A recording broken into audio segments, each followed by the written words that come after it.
देखु सांग मैंने आज पखाल खिया हम पखाल सांगरे आलू पियाज कंचा लंका सोरष तेल एतिकी पखाल सांगे यथेष्ट आउ से अलग कथा से अलग कि एतिकी हूँ पखाल हूँ मुख्य जिनस खरा हो तेणु आज पखाल खाई इच्छा है पखाल आज खिया हम देखु मुझे आलू चकटी आरंभ करदेली आम भारीजा कहती कि तुम आलू चकटले मत भल लगे खाइब मो चकटा माने गोटा चकटा गरम अच्छी समस्त चकटा समस्त हाथ चकटा गोटा अलग अलग थाए किंतु मो हाथ चकटा कौन तक भल लगे तेणु मुझे चकटा हुए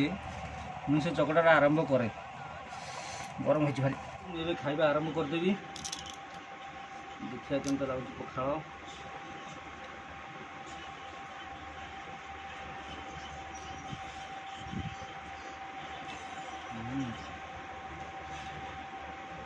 पखाल पखाल खाई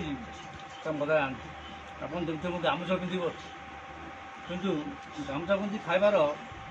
मजा गोटे अलग पखाल खाए तो गामुछा पिंधि बस खाए